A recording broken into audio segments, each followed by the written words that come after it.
Howdy.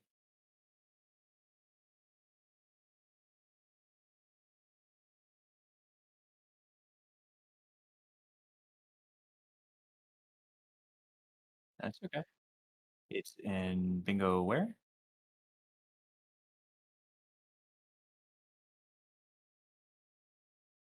Oh, alright. Donkus.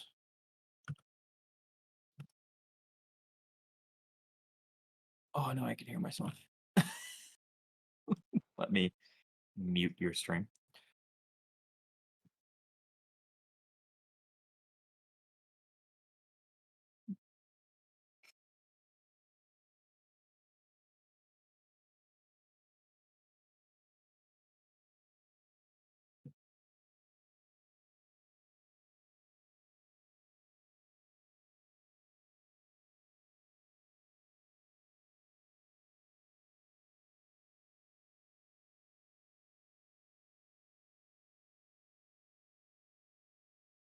Howdy.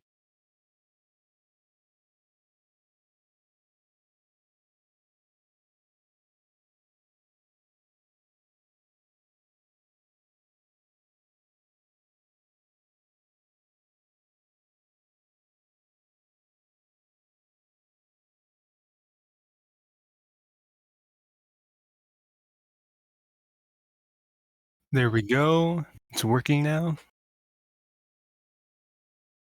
Going well. How about you? Okay, let me just set the game. Okay.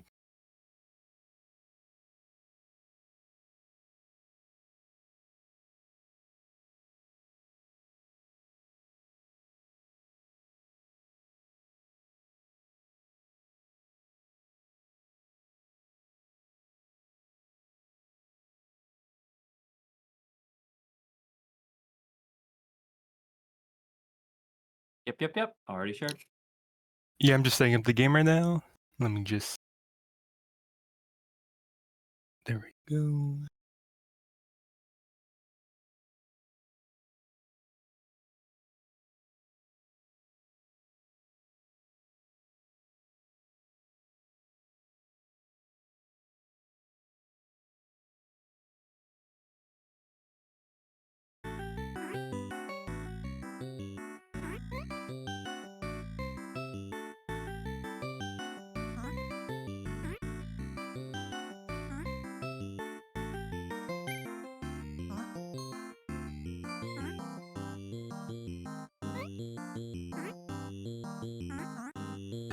Okay, let me just.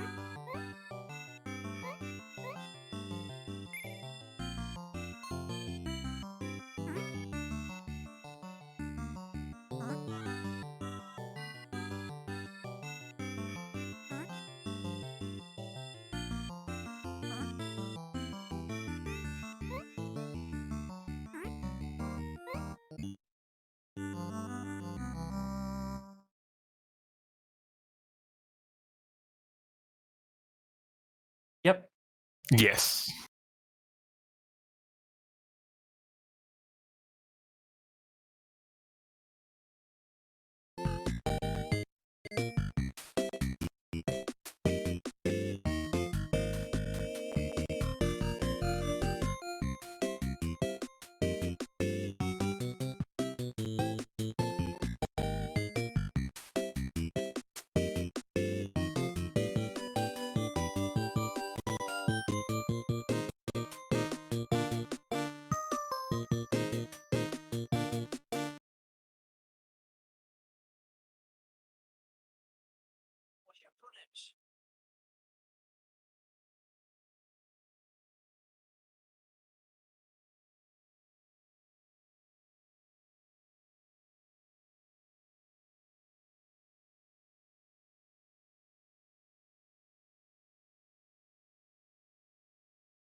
Yeah, that's what I'm doing right now. Just getting in their screen.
All good.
Yeah, so Sure.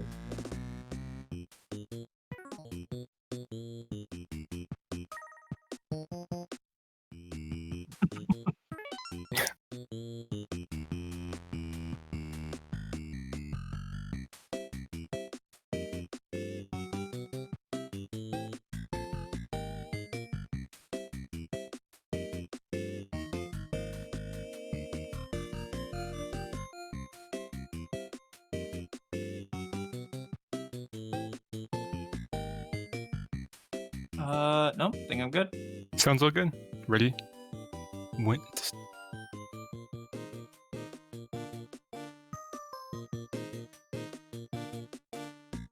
All right.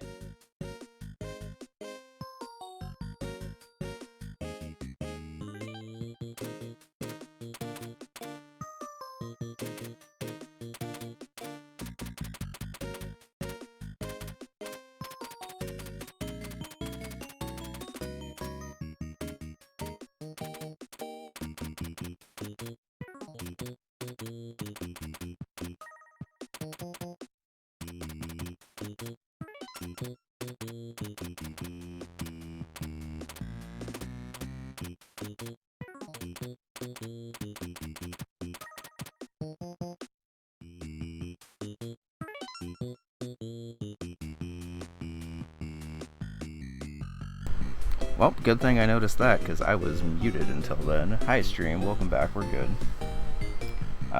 Liz and Trudy are also ready. I'm just waiting for Trudy's confirmation. I think we have a pretty fun board ahead of us.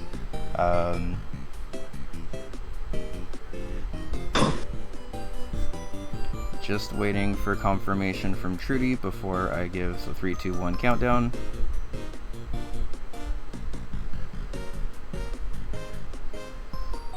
Yeah, this is some more week 1 action. We got 2 newcomers to tier B2. Both are pretty experienced in the game itself, but haven't actually played bingo stuff. Okay. 3, 2, 1, reveal. And then my timer is gonna be like 1 second behind, but that's fine.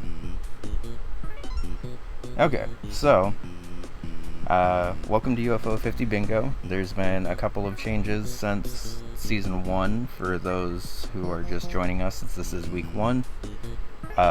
First and foremost, there's a bunch of new goals on this card, and just in general, shoutouts to everyone who came up with like 5 or 6 goals per game now, so there's like hundreds and hundreds of combinations.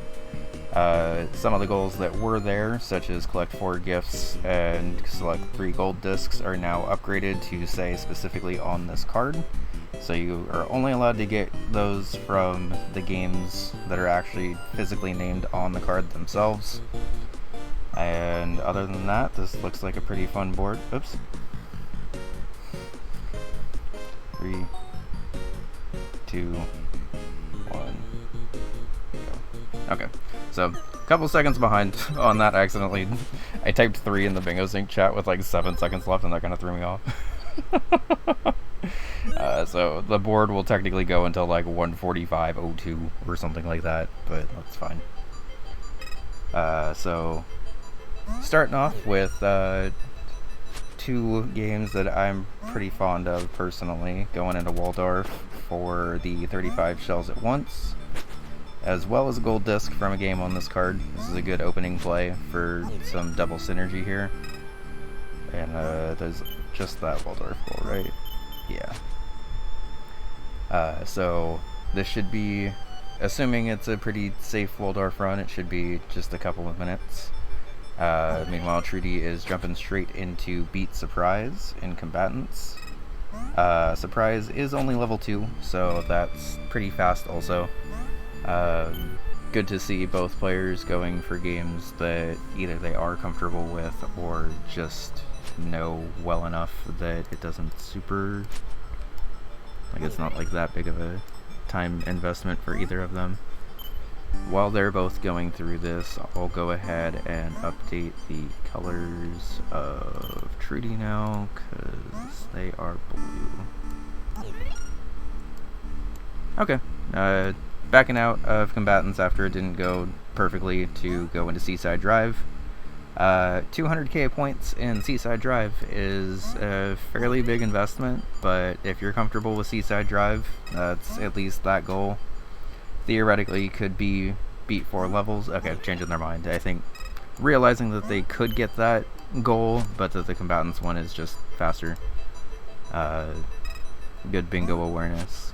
It's sometimes hard to judge when you're in a bingo match if you've like already spent too long in a goal, but I think rightfully figuring out that the game just started, and even if Liz was theoretically in Combatants right now, which she obviously isn't, this is still a pretty tight head-to-head goal. And honestly, I am grateful the players are giving me a second to fix these colors.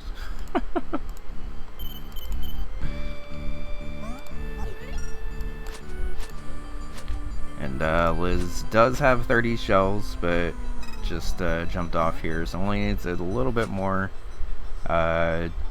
potentially a bit more depending on if she is going to go to that shop. It looks like she's just going to skip it, so that's pretty close to being done.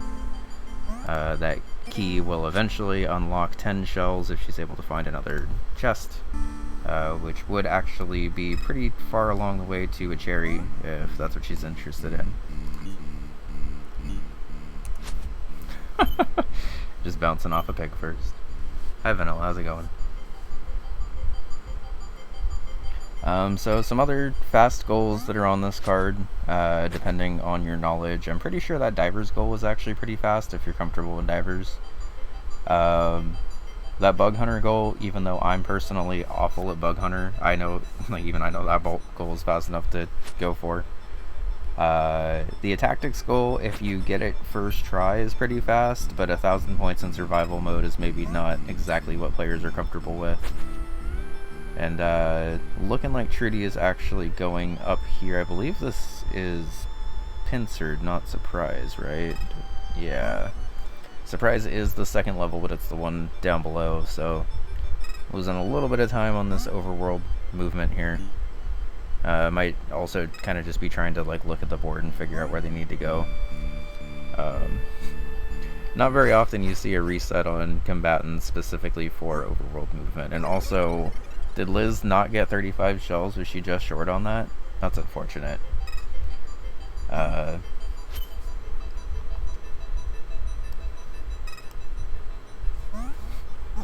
Yeah, I was looking at the Combatants right there.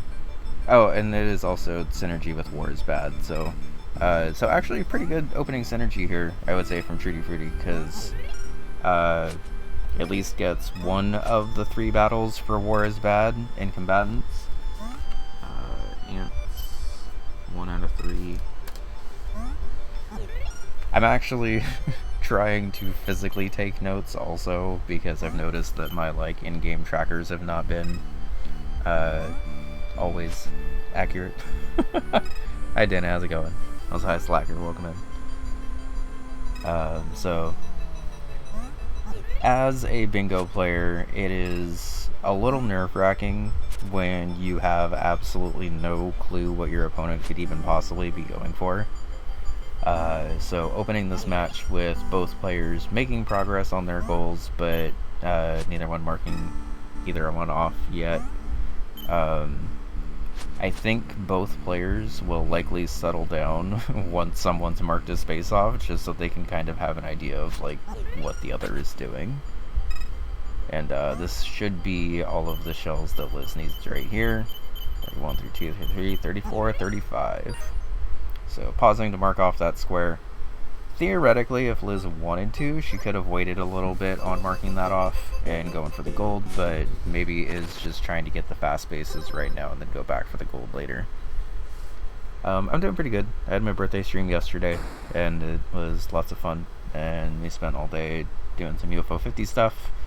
I made a new layout for the Monday Night Bingo recap, which is something that I also need to remember. We are attempting to cover all of the games in UFO 50 Bingo that have happened this week on Monday. I made a layout and stuff for it earlier, gathering the clips and stuff for it now. So if anything does pop up in this bingo that you think should be a part of that clip show, please feel free to clip it and post it in the bingo thing, because that would be much appreciated. So both players going for actually both players playing games without music also. Both players going for their comfort games right now. I think this is still the first battle of War is Bad. War is Bad is, in my opinion, actually a pretty hard general goal, depending on how good you are at Avianos. Also, I just saw the double synergy on here with the divers open the chest containing the parasite hammer. So theoretically, a somewhat extended divers play actually does make a lot of sense here. The parasite hammer will also count for a gift, and I'm not sure if Trootyfruity is... It looks like they're attempting to just win this battle. I wasn't sure if they were going for the max out blessings from an ancestor thing, because that goal is actually pretty fast and also counts for a gift, and is also a gift that's on this card. So actually, speaking of that, let me just jot these down while players are actually giving me a sec.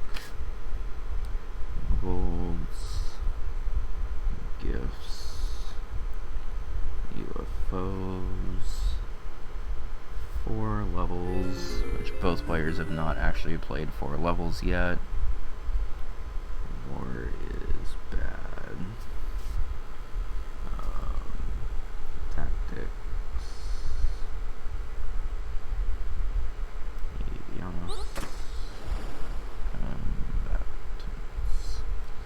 So looking like Liz is going straight for the lever's goal, which is what I figured. If you know where the parasite hammer is, this is one of very few like sub 1 minute goals available. And looking like we are gonna just go ahead and see some tactics here. I'm gonna go ahead and turn on Trudy's music because they actually have sub right now. And this is looking like it's just going to be for War is Bad specifically. Liz now has the flippers, which should make navigation to that second lever a fairly easy, kind of just straight jaunt down, I would say. And Trudy is going for tactics, is already actually in a pretty decent position here, because I think they're just going to win on that top row already. Looking like they should be fine here. They don't need to win with like out losing flags or anything. So that is 1 for Trudy on a tactics. Was that 1? Wait, hold on.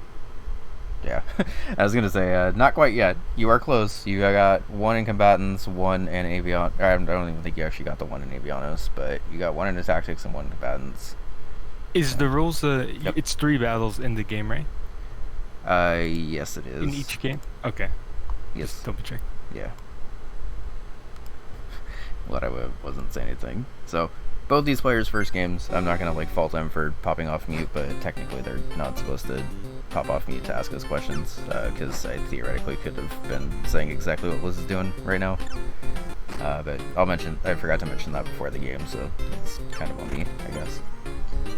So they do have 1 in tactics and 1 in combatants. I didn't actually see if they got the 1 in avianos, but when we go back, if they're on the second one, I'll just mark it down. But yeah, specifically because it's 3 missions of combatants and 3 missions of avianos. Which seems kind of long, is that correct? I mean, I feel like if it wasn't, it would have just said win a battle, right?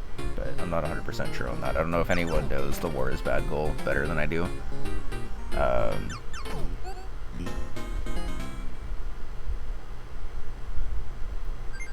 I think I looked away at the end of the Avianos game, so I wasn't even sure if they got that one, but I'll put them down for like a 1 question mark right now.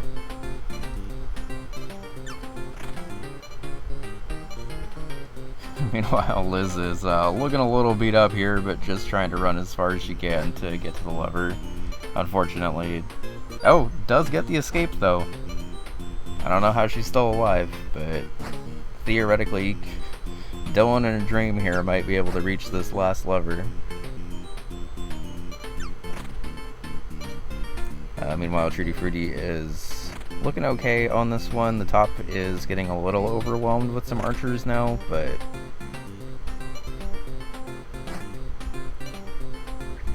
so I don't personally know Diver's speed tech all that well. But one thing I do really like about Divers is that the movement for it actually kind of matters pretty significantly. And replacing the overworld movement of an RPG with like a water level seems like it would be kind of a difficult idea, but I think it worked pretty well.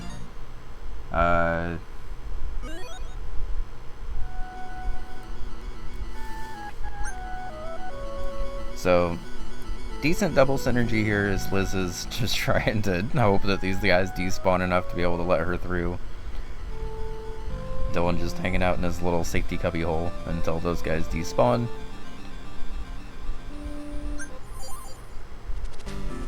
Getting some important pause buffering.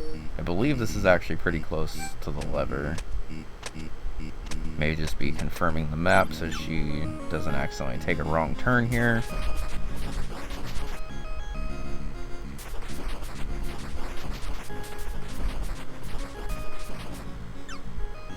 And pops back out on this side. And I'm pretty sure the lever's like right here, right? Or is this not it?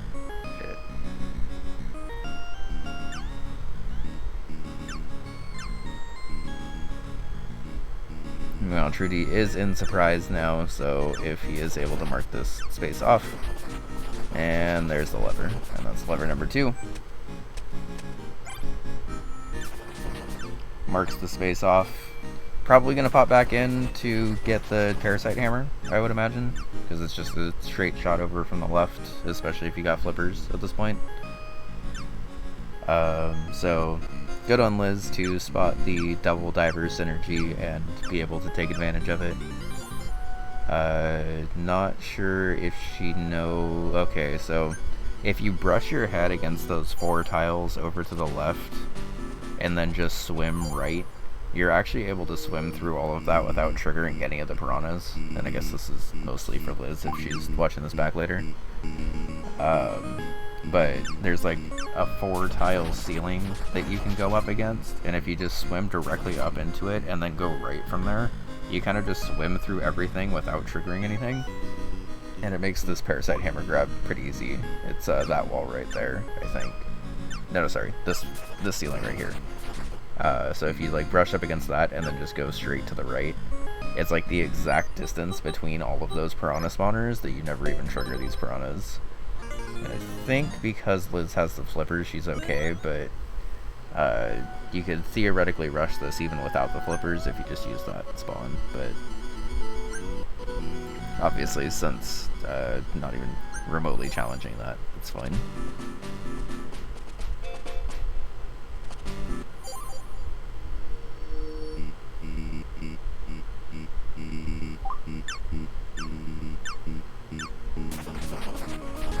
Also, I'm sorry, this is Surprise, not the other one, so... honestly, pretty good synergy to get War is Bad and beat Surprise on the same board. Because in my opinion, this is honestly kind of a hard goal to justify early on. Does seem like they know the strats of trying to just bait the ants before they actually, like, charge anything up here. But is having a little bit of trouble actually executing it here. Understandable, because this goal is actually pretty tricky, but it does actually look like they're in a pretty good spot here. If the one ant just stays stuck there long enough for them to run over, I think they're okay here. Yo, don't do it, ant! Don't do it, ant! Okay. I mean, that's probably fine, because there's only 2 ants over here, and as long as you just bait them like this, and just kind of pick them off here, you should be okay. Hey, Mathicism, how's it going? Okay, so they're good now. There's no more red ants, so all they gotta do is just finish this off, and then they'll be able to mark off Surprise. I wouldn't be surprised, no pun intended, if they decided to wait on the Avianos portion of War is Bad, just because the Avianos portion of War is Bad might actually take a little bit, but are able to mark off their combatant square. Yep. Okay. So on the board, 3-1, and are just hopping right back into Avianos, and did beat Hatchling. Okay.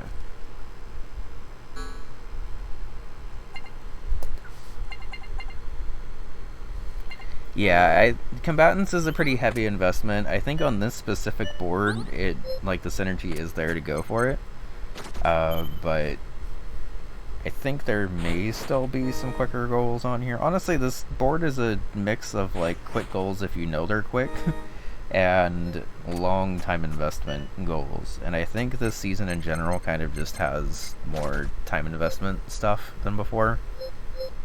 Meanwhile, Liz is in Bug Hunter. I'm gonna be honest, I haven't been paying attention to how the first 3 days went, but it looks like she already has a 4-cost module.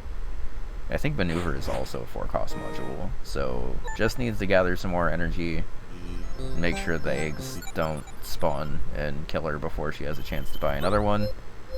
Doesn't actually even need to win this. I guess if she like really wanted to, she could stay in this for the Bug Hunter gold disc, but most likely just staying in to be able to go for that Bug Hunter space. And given the spots of the board that Liz has claimed, alright, doesn't look like she was able to get in the 4 modules, so we're resetting that goal, which is fine. Theoretically, this goal is quote-unquote just 12 energy if you get perfectly lucky, but you normally end up having to like also play Bug Hunter along the way. Like, you can't just like completely ignore the bugs in this, so I don't blame her for restarting and kind of just gathering as much energy as she can here. I think part of this goal may also come down to just getting a little bit lucky with like where the energy cubes drop, but getting the accelerate refresh here definitely helps. And getting launch plus the enemies that like raise themselves off the ground is pretty good synergy here. May be able to just stay in this for the one job and get a gift on the card.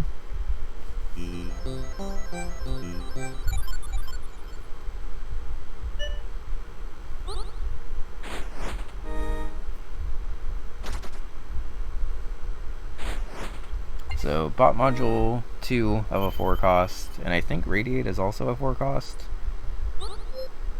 Oh, wait, no, it's not Bombard. But I was thinking of Bombard, not Launch. Launch is still helpful for these guys, but not quite as helpful.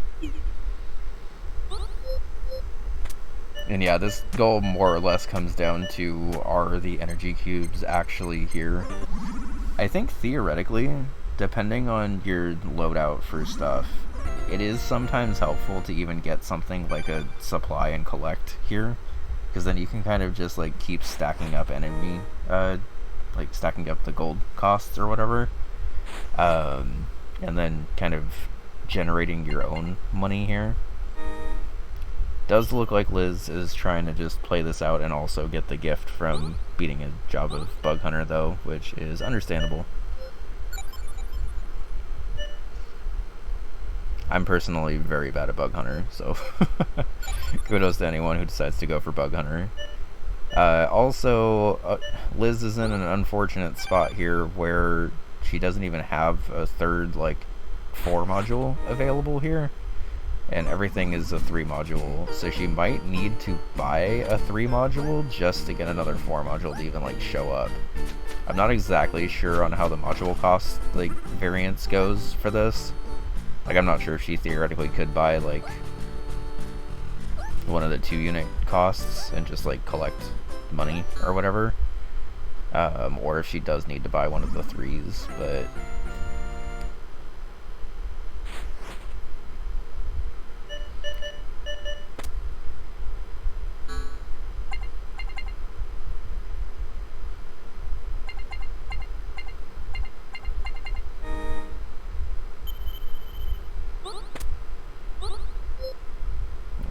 so I think trying to figure out exactly how to get to the next 4 unit module here.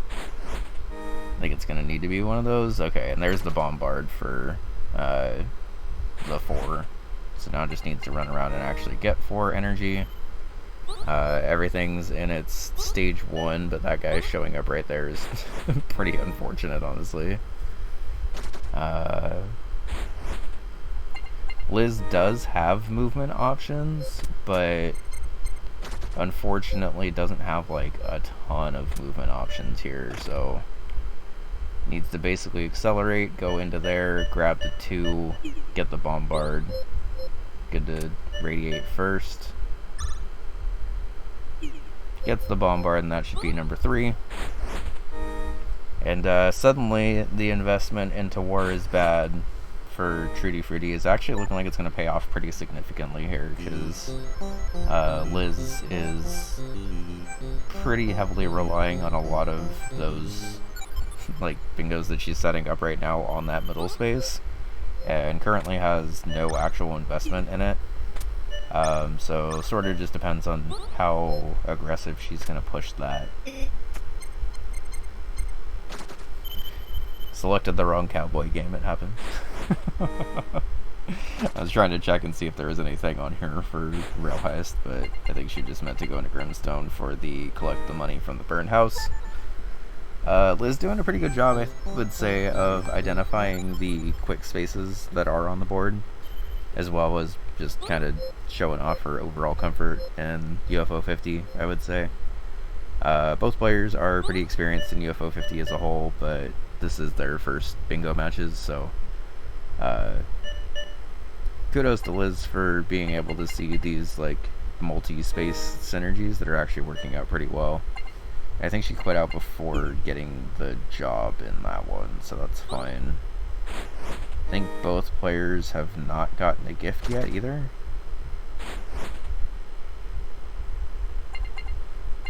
I think this is the longest I've maybe ever gone without having to mark off anything for a general goal. Which is kind of funny and convenient, because I was just saying how I was behind on all the general tracking, and this time I'm not.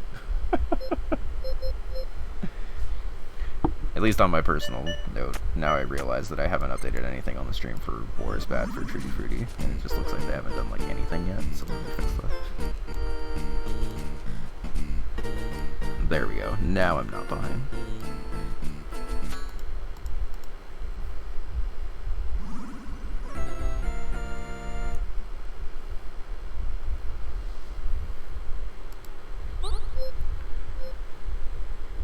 Speaking of gifts, there's actually a couple of gift synergy directly on the board. Also, Liz got a gift, and I forgot about that because of the Parasite Hammer. But the Avianos Max Out Blessings from an Ancestor is also a gift. So if the players do decide to go for that, that will mark off a gift over there. Given how neither has gone for it so far, I would say that it's maybe a gift that they're not super personally comfortable going for. But from experience and practice with that gift, you can get it in as little as like 3 turns, I think, in Avianos if you know where you're going.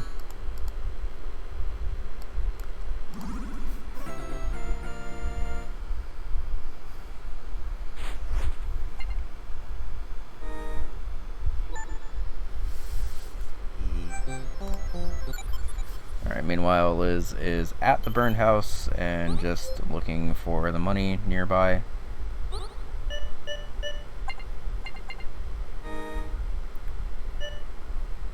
Dug up the dirt. I'm assuming that's the money. I don't know if you actually have to do anything else in addition to digging it up, but I know that is the spot where you need to go.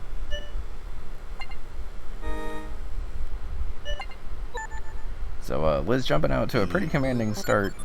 5 spaces in 26 minutes is a very good pace, especially for your first ever bingo match, and now probably trying to figure out exactly what she's comfortable with versus what would be fast. Again, a tactics is pretty fast if you're just going for the survival mode goal. Easter egg UFO rushing is pretty fast. Oh, and it does look like 2D actually has the maxed out Brontor, so that'll be a gift, and also that space on the board. Good call. I don't know if they just like happened to be able to do that in the middle of a match, or if like they weren't looking great in this match and just decided to Brontor max. But as I mentioned, that does also count for a gift, so that's good synergy there.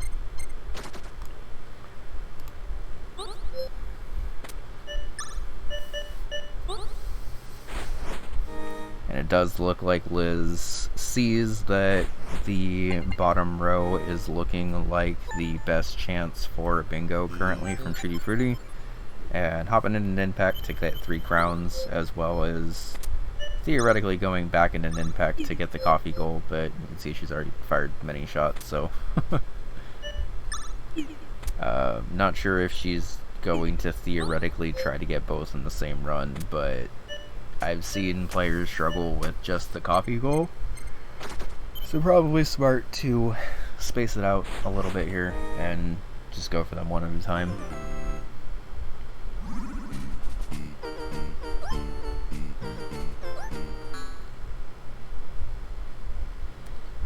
So it is probably worth mentioning as we get farther into the game board here that as the quicker goals on this board start to go away, most of the goals on this board either require a pretty significant time investment or a pretty significant knowledge investment.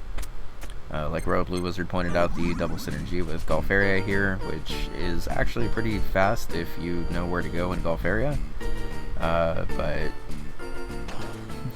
I know at least Liz does not particularly love Golfaria, so I'm not super surprised to see her not going for it right away. And yeah, so if we reach the hour 45 and there's no bingos on the board, the winner will be whoever has the most squares marked.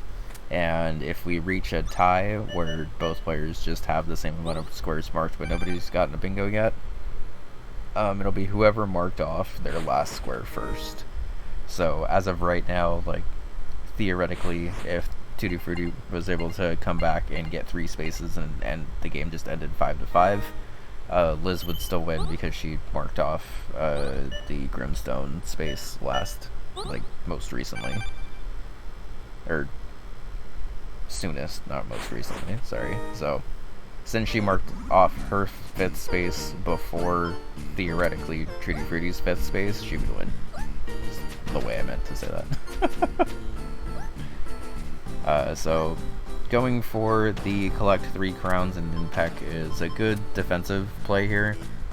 I do hope that Liz is just collecting these just as warm-up here, and doesn't think that as long as she doesn't fire a shot. Okay, yeah, I think she's just collecting stuff for safety to make sure that she can get these crowns here, so that's fine.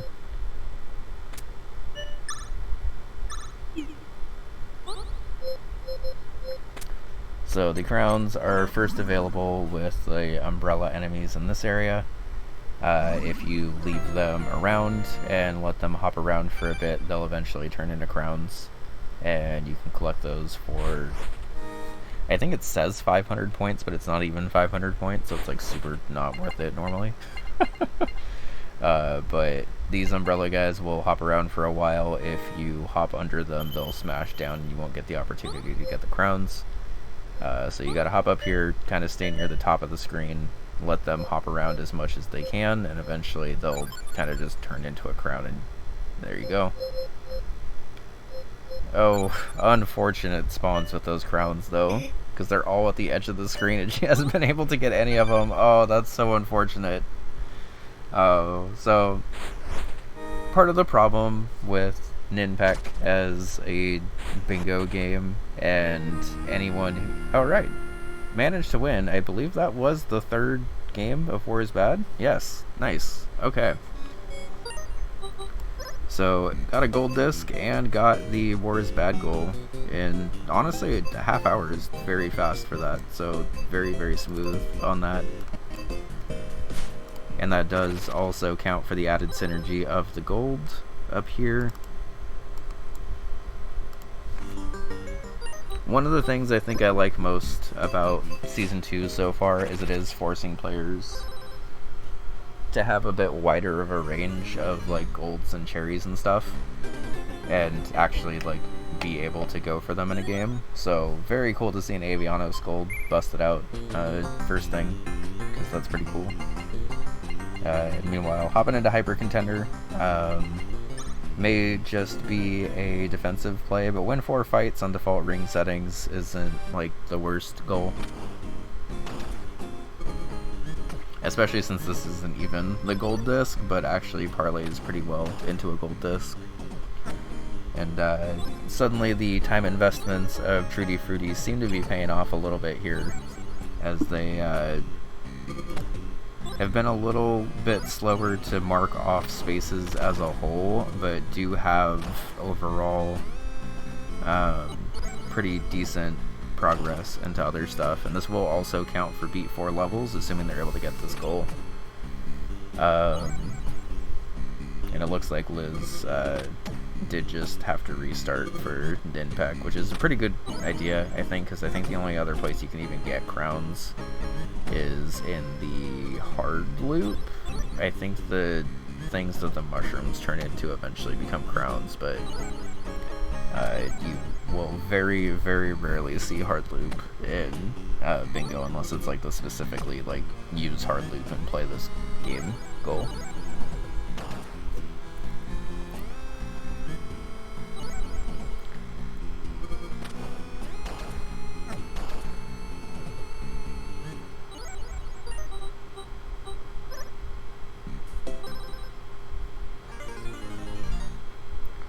I guess if you're at the very start of Hyper Contender, you might as well just start over. Although I guess technically it doesn't really change things if you like lose one match, because you just get your rematch anyway. But Gilroy Gaming.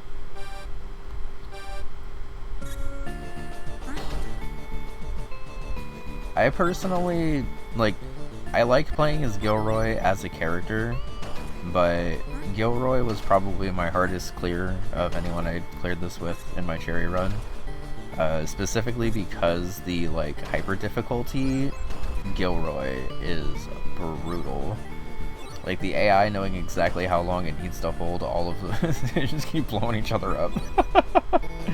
The AI knowing exactly how long it needs to hold all of these elevators into bombs and stuff just makes it really hard to actually give yourself the spacing that you need to do. And you kind of see what happens if someone plays Gilroy a little more aggressively, but it's really hard to do this against the AI. Unfortunately, they would have won there had they not gotten messed up by that other ring spawning, but looks good now. And I see Liz is in the area with crowns, but I do not see if she's actually picked any up here.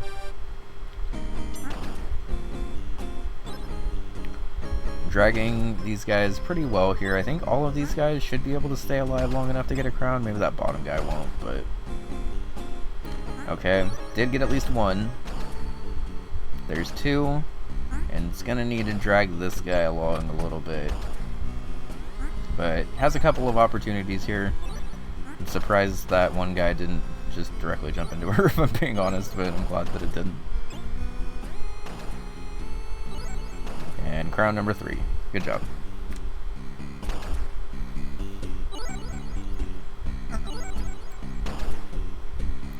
Is Liz gonna be forced to go into Gulf area? No.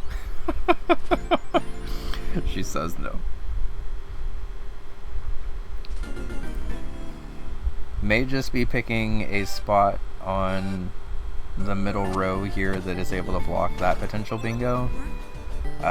Since Trootyfruity did invest so much time into War is Bad and was able to kind of pick it up, like, I say they invested a lot of time, but it was a pretty important space.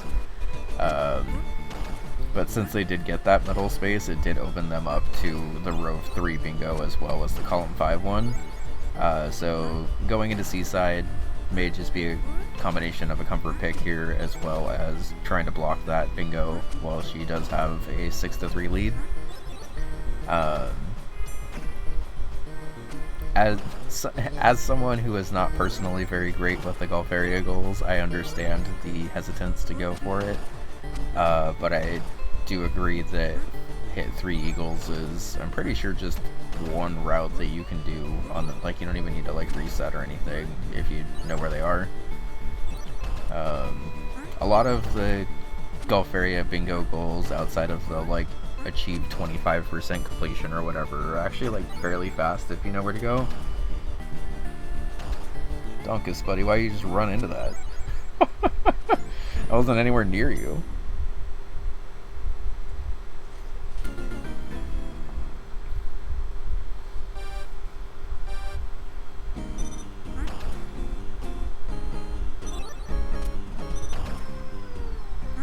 So on battle number 4 here, I personally don't think Wreck is a very like favorable matchup for Gilroy here, because both are pretty reliant on setting up the like spacing and stuff, and Wreck I think has the advantage against Gilroy here just based on like movement option as well as projectile.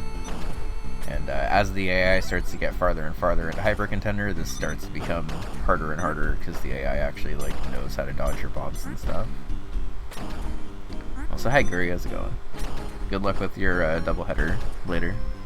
I'm excited to watch. Yeah, so the thing about Gilroy when you're playing as Gilroy is you normally actually have pretty commanding stage control, but Wreck just has better movement and also pretty comparable stage control. With like most of the other like player matchups, like I normally play as Sephi, for instance, like Sephi just has better movement and kind of better stage control. But Sephi specifically, I don't think lines up super well against Gilroy. So it's kind of nice to see the like rock, paper, scissors of a fighting game actually kind of paying off a bit. I still think overall Sephi is like my most easy to control player here. Gilroy is easy to control once you know how to control him, but kind of learning that is a lot. I tried to use Voltana and I could not angle the diagonals to save my life.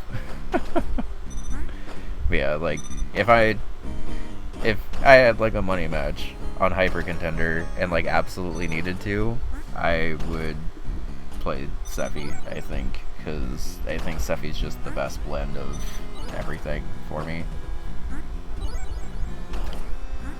So both players have, unfortunately, in this match, marked a space and then unmarked a space, which I think maybe slightly spoiled where they were at. Luckily for Liz, I think that Trudy Fruity was actually in the middle of a pretty intense match and didn't notice. But if they're looking at like the history of the board, they can see exactly where Liz is. Liz cleared 200 points in Seaside Drive goal, but you can still see that in the Bingo Sync chat. So Trudy Fruity might now realize that Liz is grinding Seaside and that he has like a good 10 minutes if he wants to try to go for the gold on this. And if you're already 4 levels in, you might as well.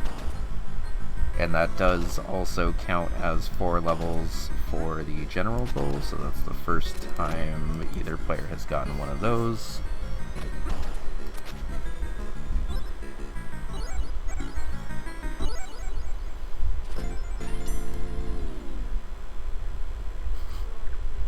Unironically, is it worth it for Trudy Fruity to play even more combatants in Avianos? Because, like, yeah, they only needed to win 3 battles in a Tactics, Avianos, and Combatants, but, like, they already have pretty significant progress in all of those. A Tactics is far and away the fastest level 4 of those, and I don't think I would ever want to, like, go on the route of Avianos Cherry for that.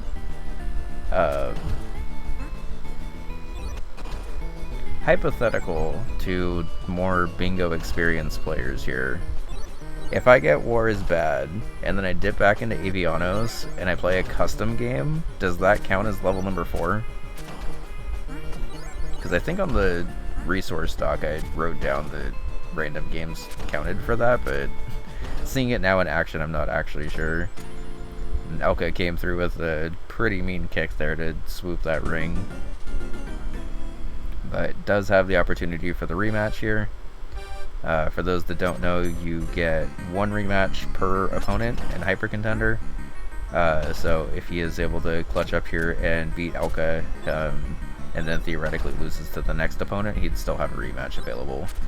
But if Elka is able to clutch this out, which, like Sephi, Elka has very, very good movement, and could potentially be a little scary of a matchup here. Yeah, I was gonna say, I think you're gonna have to start zoning a little bit more, because in like the head-to-head matchup here, Elka is like pretty dominant, but seeing what happens when you take a step back with Gilroy, his bombs are ridiculously powerful, and Gilroy actually has very, very good like up and down movement, and is just kind of slow walking left or right.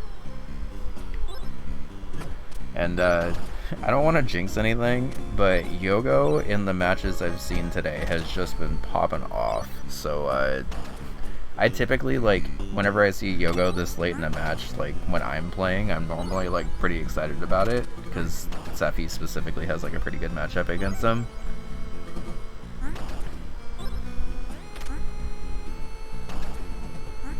I think Yogo got buffed in the last match.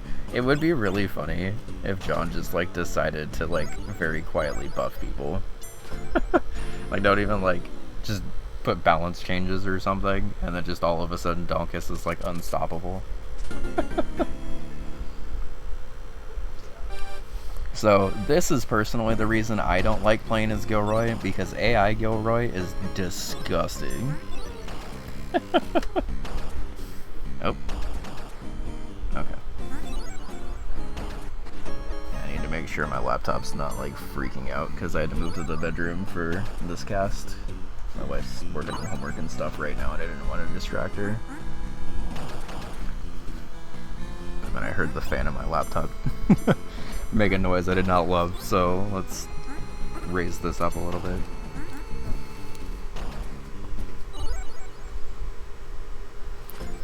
Absolutely dominant performance from Trudy Fruity against CPU Gilroy there, by the way. That was very clean. Spent that entire match talking about how great Computer Gilroy was, and just completely stomped him.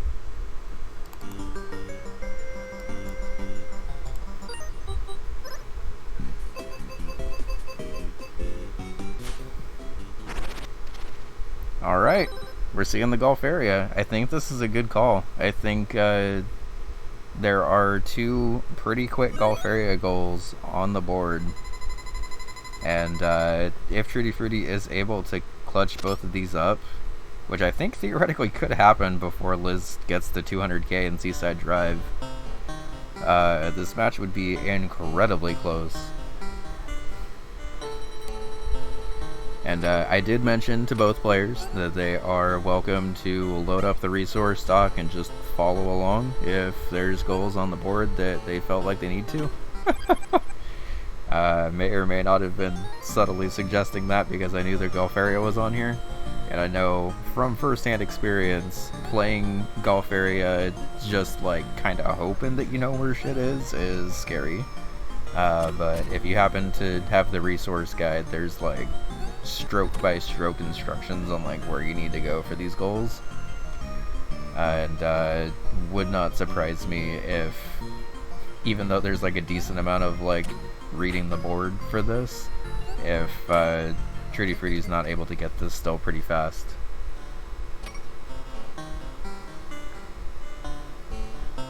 And Liz is looking on pace here. It's very hard to... It's hard to commentate some of like the shooty games in my opinion, because I don't want to like put too much focus on it and the commentators curse it, because I've seen that far too many times. But 7 lives and 131k points, looking pretty good in terms of clearing out stuff here. The problem with Seaside Drive, like high score runs and or like cherry attempts in this case basically, is that they are very, very reliant on the bonus game that you get after like not dying in a stage. Just because the amount of points that you get from that bonus game and like each additional block. And that is 1 eagle. That's a birdie, not an eagle, so let's hope that they didn't count that and just accidentally found it.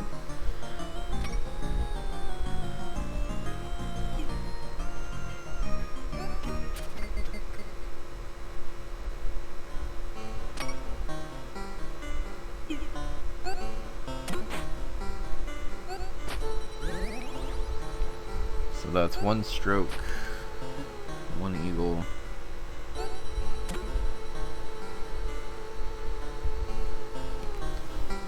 I don't super think I need to track these, because I'm pretty sure that trootyfruity's just following the guide explicitly here.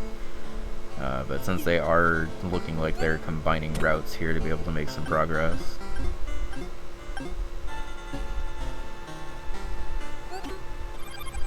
Out of curiosity, since I've literally never looked it up and kind of didn't even really think to until now, what is the goal time for Gulf area? Like, how long does it take to gold it if you, like, actually know where you're going? Because I imagine you can actually cut out kind of a lot of stuff if you are careful.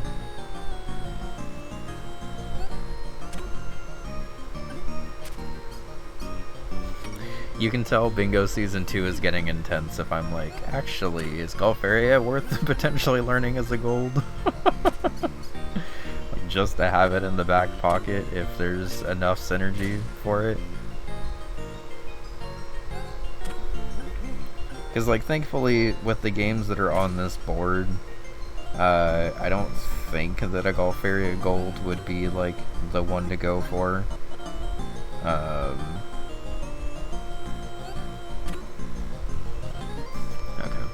I need to stop that Nightbot timer, because while it is birthday weekend, my birthday was yesterday, so... Oh, also, I don't know if people have been in the bingo chat earlier today, but I did finish up my layout for UFO 50 Monday Night Bingo, which is a new thing that I'm planning on starting on Monday nights when I'm off from work, where we're going to do like a weekly recap of the games that were fun to watch and stuff. And there's exactly the 200k. I think at this point, Liz, you might as well stay in for the Seaside Drive Gold.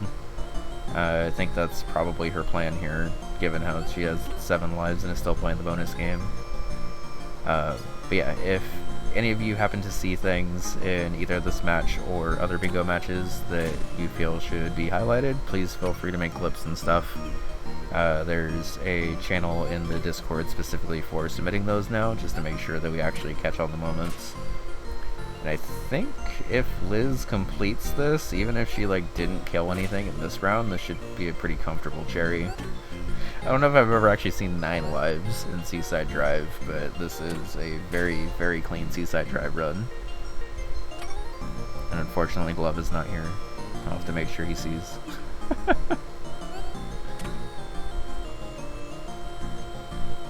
Yeah, I'm gonna be honest, it's a pretty big commitment, and I probably don't entirely understand the level of commitment that I have to give for it. Like, I will definitely do my best to try to cover everything, but at least in comparison to even just other sports analysis, it is a lot of game to cover and not a lot of time, so I think it'll be fun, but I think it will be pretty dependent on the clips that the community is able to submit, just because straight up I don't have enough time to watch, analyze, and clip 37 matches a week. But I have been around since Season 1, and I know like I've caught a decent amount of the games this opening week so far, so I'm excited to see how it goes. The layout at least looks nice, and I think it's a good idea given how hype, honestly, like every game of Season 2 has been so far.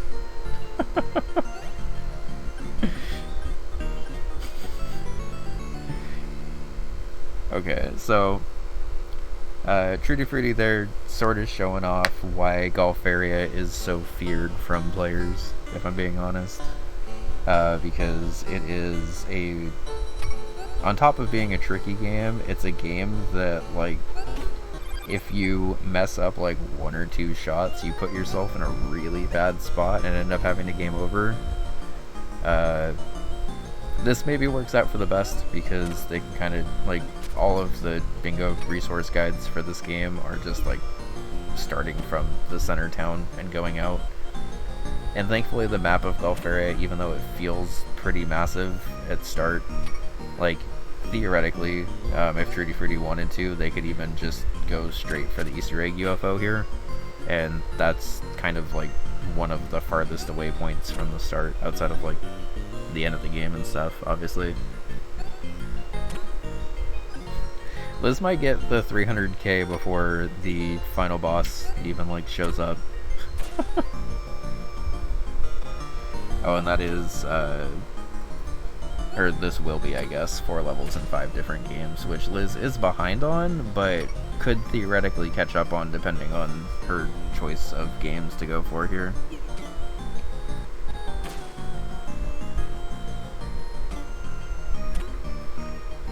So, the final boss of Seaside Drive rears his ugly head again.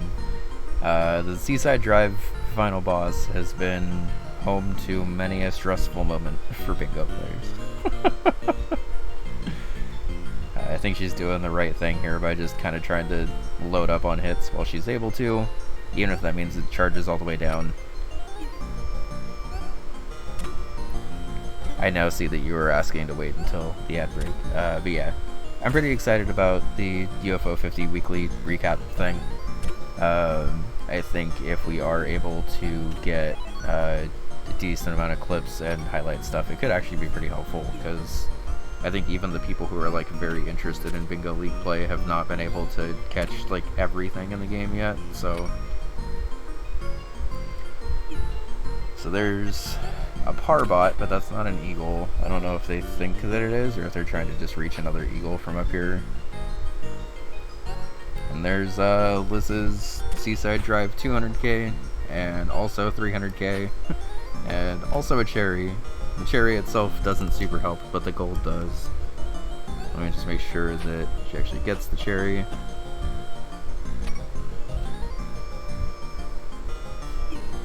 I think you just have to wait through this screen, and then the cherry thing rolls.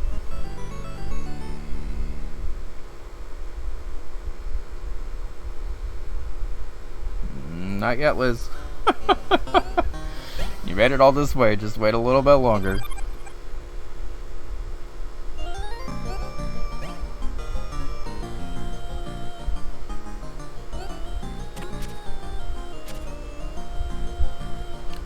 I didn't realize you actually have to watch this cutscene to get the cherry here. That's funny.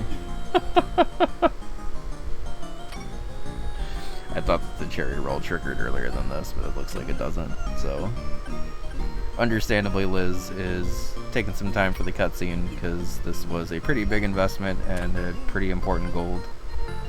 I think if you are able, Waldorf's still on the board for a gold.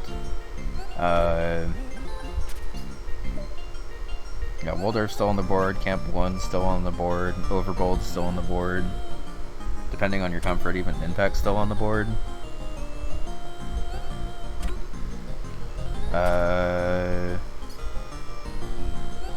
Wait, Onion Delivery is not on the... Oh wait, no, it's not Onion Delivery, it's Waldorf. Okay, yeah, you are good. She was hovering over Onion Delivery while looking at the Waldorf goal. But yes, she is correct. She got the gifts for that. I was behind on gift counting even though I thought I was fine. Head-to-head golf area. Let's go.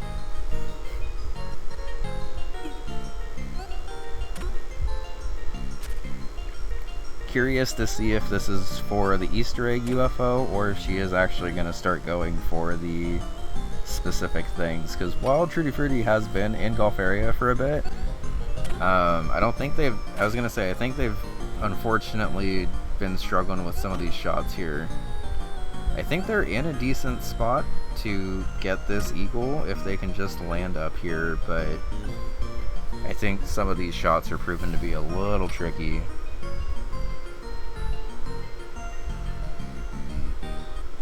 So it looks to me like Liz is taking the route to the Easter egg UFO here.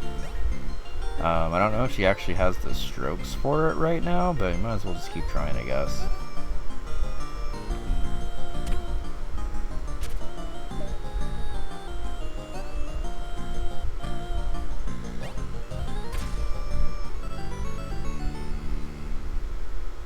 Alright.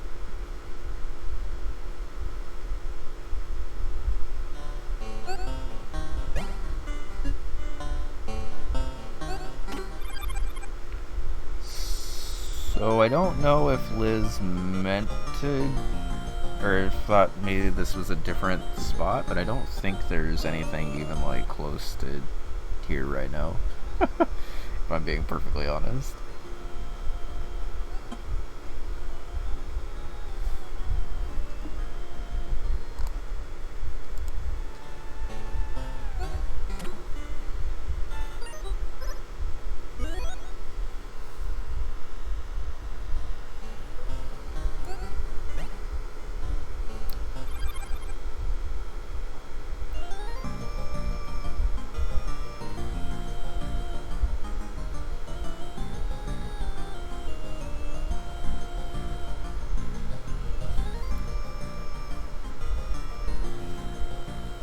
Kind of a wild game to bingo with 50 games you have to memorize. Yeah, so that's kind of part of the reason why I like UFO 50 bingo, because there is so much that you have to learn that unless you're in A tier, there's always gonna kind of be games that frankly you're not quite as good at.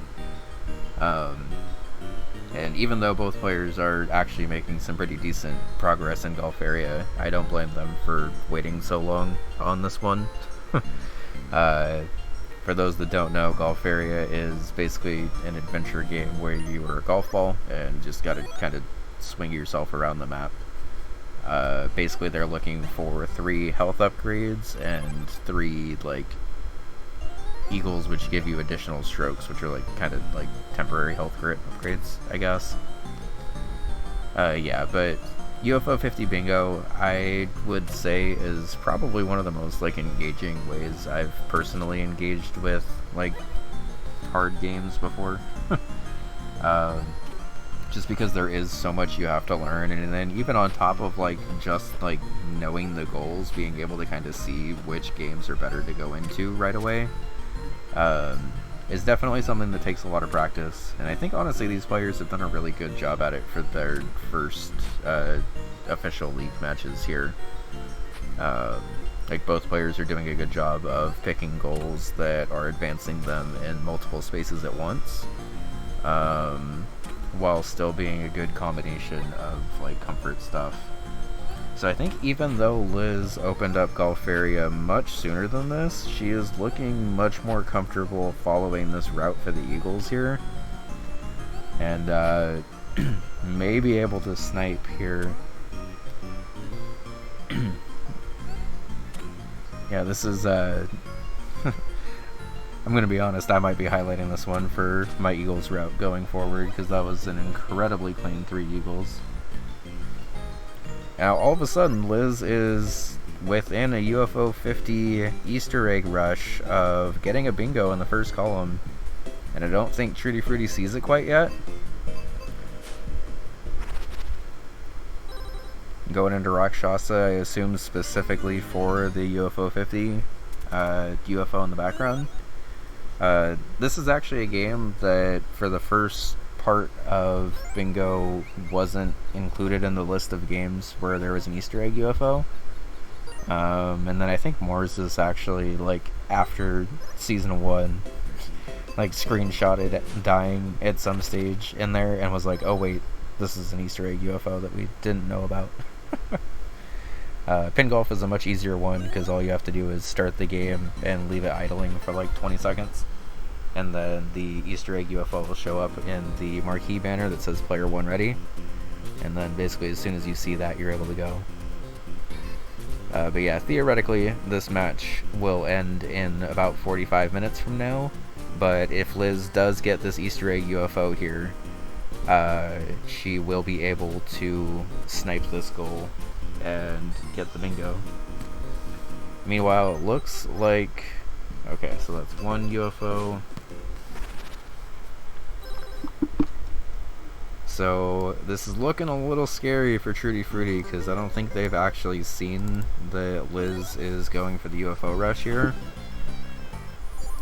and are still kind of taking their time in their goal of Golf Area. Not too, like, that one doesn't help a bingo anymore just because of the way the board's laid out. And unfortunately Liz is 2 games up for UFO. And unless Trooty Fruity sees this like right now and gets the Golf Area UFO and then just kind of hightails it to the other ones, this is looking like Liz might be able to clean up this column 1 bingo here. And for those wondering, bingos are extra helpful in league play just because the tiebreaker that goes into playoffs is how many bingos everyone has first. And then from there it's like raw point differential, so you'll definitely want to try to get as many bingos throughout the season as you can. Liz probably looking up where the hell there's a UFO and onion delivery. So my route for this UFO is to just keep going right and down at like every opportunity that you can, and then you'll end up like right in front of it. And it does get the 3 strokes, so that's good. Marks that space off, and is now going back to the library. Are they gonna try to block the UFOs here? I think so. I think this is why they're going into Fistel, and this will basically just come down to which player has practiced this UFO rush or is able to find like the onion delivery UFO or whatever first. I will say, if you don't know where the onion delivery UFO is, it's like 1 down from here. It's kind of hard to find because it's not really in a route that you would ever take to like actually do a delivery. I had no clue that alley was there. But you know what? Good for Liz, because that's a good... Does the UFO fight in level 3 of Seaside Drive count? It sure does, but I don't think Liz knows that yet. But that is a UFO. It's not one that we typically see, but there was synergy for that. So theoretically, this could actually be the last one right here. All we need is a GEE, and that will spawn the Campanella off to the side. And that's bingo. She did see it. Alright. Good job. Getting a bingo in an hour is very impressive and hard to do. So now we'll just wait for both players to pop off mute.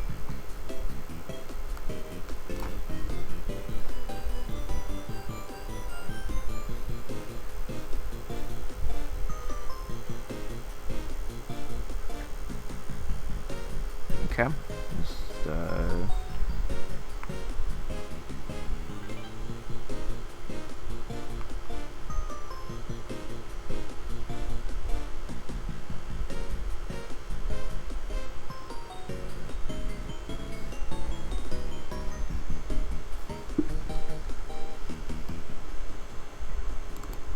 Hi, friend.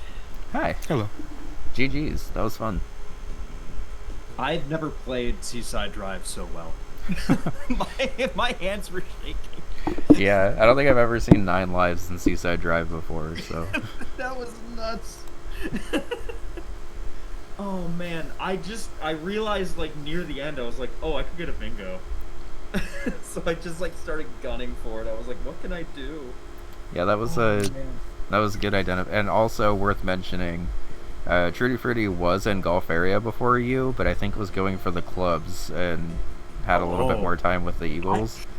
I was going for the clubs first, and then I was like, this looks hard. I'm gonna go for the Eagles. And then as soon as I grabbed one Eagle, I'm like, this is going to give me a bingo. Why am I even thinking about the clubs? Yeah.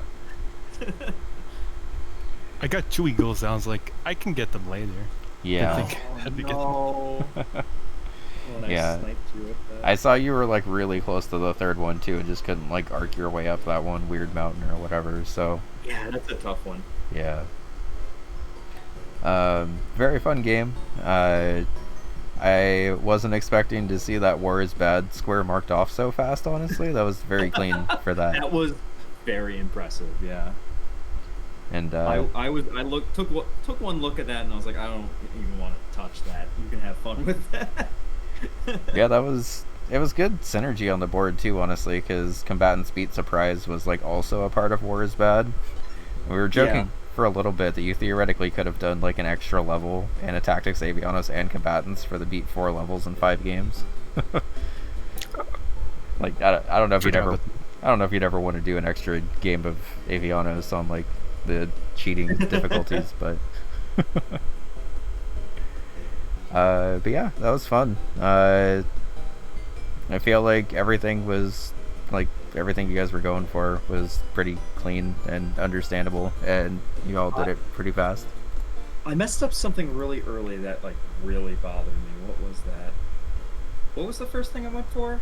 Oh, Waldorf. I gamed over at 34 shells. I did see the game over at 34. That was unfortunate. I was so sad. Yeah, you came back fast on that one at least, which is good. Yeah. Maybe the most me thing ever, going from Waldorf to Divers. The only thing that would have made it better is if I was doing Magic Journey or Magic Garden, yeah. Garden at the same time. Yeah. But yeah, great match. GG. Yeah, it was fun. Yeah, that was cool. So I'll go ahead and post the VOD and stuff of this in the Bingo Sync chat or whatever. Friendly reminder to anyone, if y'all saw anything that you'd like, feel free to clip it and post highlights and stuff in the Bingo chat. Because I am trying to start a Monday Night Bingo recap thing, and definitely helps if we have more cat clips for those.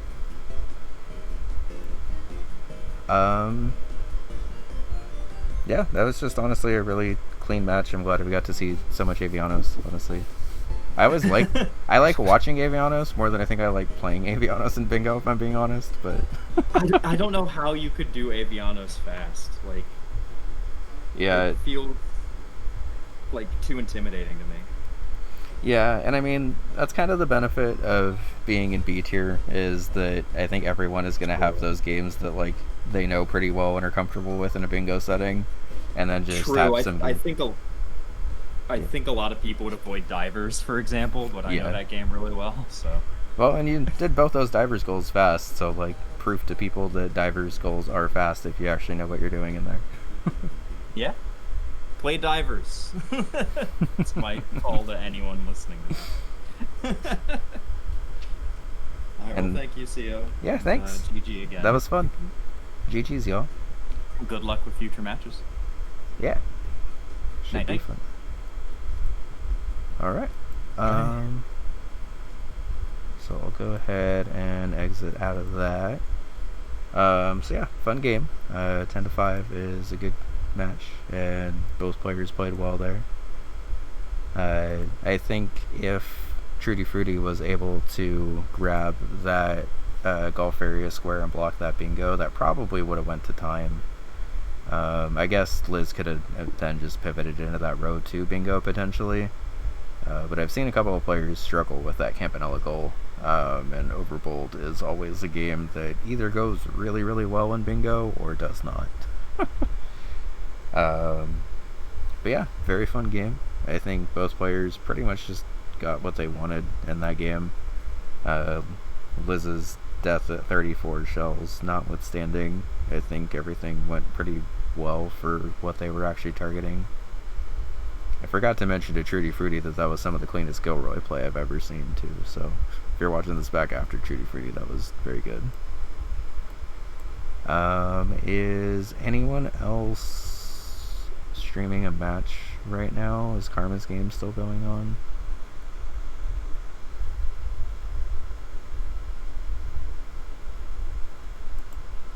It's an A-tier match, so I imagine it's already over, but we'll see. Vandals dropping prop.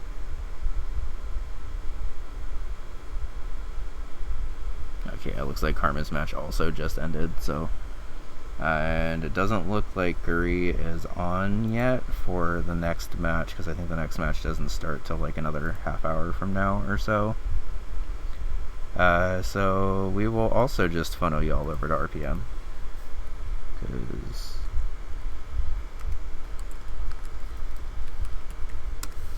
RPM's great, and RPM's doing an all cherries speed run, which is a wild statement. Yeah, Liz clutched it out and got a bingo in her first game, and honestly 10 spaces is very, very solid, even if she wasn't able to bingo. Very fast gameplay, I would say, from both players, and definitely looking forward to the rest of their seasons. We're going to go and rate RPM as well. For those that missed it while I was showing it off earlier, Monday Night Bingo. I'm going to be streaming tomorrow, so this isn't like the last time I'm announcing it, but we have a Monday Night Bingo stream planned for Monday to recap all of the games. I'm pretty excited about this layout, especially because I think we managed to get one that actually reads pretty well for stuff. And stay tuned for recaps of hopefully every game. I maybe over promising right now, but we'll see. Go ahead and show RPM some love, because he's great, and also great at UFO 50. And Gurizuri will be live in about a half hour. If you're interested in more UFO 50 bingo, he's got a double header with some pretty intense, I think both A-tier matches, or an A-tier and B-tier. But it should be good either way. I'll be back tomorrow probably for some Super Mario World stuff. Yeah. Have a good night, y'all. Bye-bye.